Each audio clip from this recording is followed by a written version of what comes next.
우주 이야기에 오셔서 감사합니다. 구독, 좋아요, 알림을 클릭해 주세요. 4억 4천만 년 전부터 4억 2천만 년 전까지는 고생대 실루리아기에 해당하는 시기입니다. 이 시기는 오르도비스기 대멸종 이후 생명체가 다시 번성하고 지구 환경에 중요한 변화가 있었던 때입니다. 이 시기 지구는 이전의 빙하기에서 벗어나 점차 온난하고 안정적인 기후로 변했습니다. 대륙을 덮고 있던 거대한 빙하가 녹으면서 해수면이 상승했고, 이로 인해 넓고 얕은 바다가 많이 생겨났습니다. 이러한 환경은 다양한 해양 생물이 서식하기에 매우 유리한 조건을 제공했습니다. 생명 현상, 바다와 육지에서의 진화, 지구 환경, 온난화와 해수면 상승, 바다의 번성, 산호초의 발달. 따뜻하고 얕은 바다에서는 산호와 스트로마토포로이드, 스트로메터포로이드, 해면동물의 일종가 거대한 산호초를 형성하기 시작했습니다. 이는 오늘날과 같은 대규모 산호초 생태계의 시작을 알리는 것이었습니다. 어류의 다양화, 턱이 없는 원시 어류, 갑주어가 번성했으며 역사상 최초로 턱을 가진 어류가 등장했습니다. 턱의 등장은 먹이 섭취 방식의 혁명을 가져와 이후 척추동물 진화에 매우 중요한 사건이 되었습니다. 대표적으로 판피어류와 극어류가 이 시기에 처음 나타났습니다. 다양한 무척추동물, 삼엽충은 오르도비스기 대멸종으로 그 수가 줄었지만 여전히 존재했습니다. 대신 별표 바다정갈, 유리프터리드, 별표 이 최상위 포식자로 군림했으며 필성류, 완종류, 연체동물, 앵무조개류 등 다양한 무척추동물이 번성했습니다. 육상 생물의 출현. 실루리아기는 생명체가 본격적으로 육상으로 진출하기 시작한 매우 중요한 시기입니다. 최초의 관다발 식물, 물과 영양분을 체내로 운반하는 관다발 조직을 가진 최초의 육상 식물이 등장했습니다. 쿡소니아, 콕소니어 와 같은 초기 관다발 식물은 키가 몇 cm에 불과했지만 식물의 육상 정복이라는 위대한 첫걸음을 내디뎠습니다. 최초의 육상 동물, 식물이 육지에 뿌리를 내리면서 정갈, 노래기, 거미와 같은 절지동물도 뒤따라 육지로 올라왔습니다. 닐은 축축한 환경에 의존했지만 육상 생태계의 개척자였습니다. 결론적으로 4억 4천만 년 전부터 4억 2천만 년 전까지의 실루리아기는 대멸종 이후 생태계가 회복되고 특히 얕은 바다에서 생명체가 폭발적으로 다양해진 시기입니다. 무엇보다도 식물과 동물이 육상으로 진출하여 지구 역사의 새로운 장을 연 기념비적인 시대라고 할 수 있습니다. 4억 2천만 년 전, 4억 년 전, 생명의 대도약 시대. 지금으로부터 약 4억 2천만 년 전부터 4억 년 전까지의 시기는 고생대 실루리아기 후기에서 대봉기 전기에 해당합니다. 이 시기 지구는 바다와 육지 모두에서 생명체의 폭발적인 진화가 일어나며 오늘날 우리가 아는 생태계의 기틀이 마련된 역동적인 시대였습니다. 주요 환경 변화. 대륙의 이동과 기후. 여러 대륙이 적도 부근에 모여 있었고 전반적으로 온난한 기후를 보였습니다.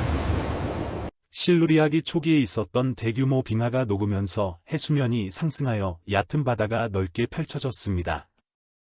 짧아진 하루와 오존층. 당시 지구의 자전 속도는 지금보다 빨라 하루의 길이는 더 짧았고 1년은 약 400일 이상이었을 것으로 추정됩니다. 또한 대기 중 산소 농도가 증가하면서 오존층이 형성되기 시작했습니다. 이는 유해한 자외선을 차단하여 생명체가 본격적으로 육상으로 진출할 수 있는 안전한 환경을 제공했습니다. 바다, 어류의 시대 개막 열대어. 이 시기 바다는 어류의 시대라 불리는 대봉기의 서막을 여는 중요한 변화를 겪었습니다. 턱의 등장과 어류의 다양화. 가장 혁신적인 변화는 턱을 가진 어류, 유학어류의 출현이었습니다. 턱의 발달은 먹이 활동의 효율을 극적으로 높여 어류가 바다의 새로운 지배자로 떠오르는 계기가 되었습니다. 닐은 원시적인 갑주어, 판피어류, 연골어류, 상어의 조상, 경골어류 등으로 빠르게 분화했습니다. 다양한 해양 생물, 바다정갈, 유리프터리드과 같은 대형 절지동물이 최상위 포식자로 군림했으며 삼엽충은 여전히 존재했지만 서서히 쇠퇴하고 있었습니다. 대신 산호초가 최초로 형성되기 시작했고 완종류, 바다나리류, 암모나이트 조상 등이 번성하며 풍성한 해양 생태계를 이루었습니다. 육상, 녹색혁명과 최초의 정복자들 새싹. 바다의 변화만큼이나 극적인 사건은 육상에서 일어났습니다. 생명체가 물을 벗어나 새로운 터전을 개척하기 시작한 것입니다. 최초의 관다발 식물, 이끼와 같은 선태식물에 이어 물과 양분을 체내로 운반할 수 있는 관다발 조직을 갖춘 식물들이 등장했습니다. 대표적인 초기 육상 식물은 별표 쿡소니아, 콕소니어, 별표로 키는 수cm에 불과하고 잎이나 뿌리 없이 줄기 끝에 포자낭을 단 단순한 형태였습니다. 이러한 식물들의 등장은 육상 생태계의 기반을 마련한 녹색혁명의 시작이었습니다. 최초의 육상 동물, 식물이 개척한 땅 위로 동물들이 뒤따라 올라왔습니다. 노래기나 거미, 정갈과 같은 절지동물이 최초의 육상 동물이었습니다. 이는 식물이 만들어낸 새로운 환경에 적응하며 육상 생태계의 초기 구성원이 되었습니다. 거대 균류의 시대, 대봉기 초기 육상에는 나무가 아직 등장하기 전 별표 프로토탁사이트, 프로토텍사이츠, 별표라는 거대한 기둥 모양의 균류, 버섯과 곰팡이의 친척가 숲을 이루었습니다. 이 균류는 키가 최대 8m에 달해 당시 육상에서 가장 큰 생명체였습니다. 요약하자면 4억 2천만 년 전에서 4억 년 전 사이의 지구는 바다에서는 턱을 가진 어류가 새로운 강자로 부상하고 육지에서는 식물과 동물이 황무지를 녹색의 땅으로 바꾸기 시작한 생명의 역사에서 매우 중요한 전환점이었습니다. 지금으로부터 약 4억 년 전부터 3억 9천만 년 전까지는 대봉기, 디보니엄 피리어드, 초기에 해당하며 지구의 생명 역사에서 매우 역동적이고 중요한 변화가 일어난 시기입니다. 이 시기 지구는 어류의 시대가 본격적으로 시작되고 육상 생태계가 형성되기 시작하는 등 큰 전환점을 맞이했습니다. 열대어 나무. 지구 환경, 따뜻하고 건조한 시대. 이 시기 지구의 대륙들은 오늘날과 매우 다른 모습이었습니다.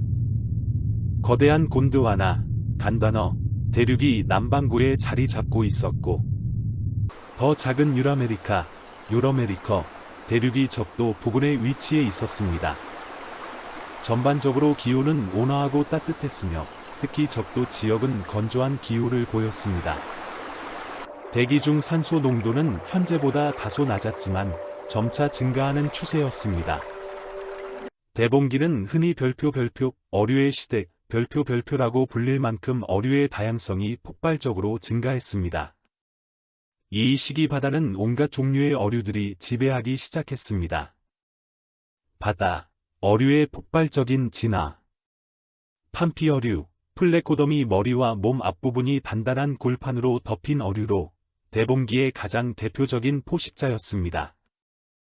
그 중에서도 별표 덩클리오스테우스, 덩클리아스티어스, 별표와 같은 거대한 포식자는 당시 해양 생태계의 최상위 포식자로 군림했습니다. 총기어류, 로브핀드 피시 현생 페어와 실러캔스, 그리고 육상 척추동물의 조상이 포함된 어류입니다. 닐의 지느러미에는 뼈가 있어 훗날 육상 동물의 다리로 진화하는 중요한 기틀을 마련했습니다. 조기어류, 네이핀드 피시 오늘날 대부분의 어류가 속한 그룹으로 이 시기에 점차 다양해지기 시작했습니다. 이 외에도 암모나이트, 삼엽충, 바다나리 등 다양한 무척추동물이 번성하며 풍요로운 해양 생태계를 이루었습니다. 바다만큼이나 육상에서도 극적인 변화가 일어나고 있었습니다. 이전 시대에 처음 육상으로 올라온 식물들이 본격적으로 번성하기 시작했습니다. 우주 이야기 영상을 시청해 주셔서 감사합니다. 구독, 좋아요, 알림을 클릭해 주세요.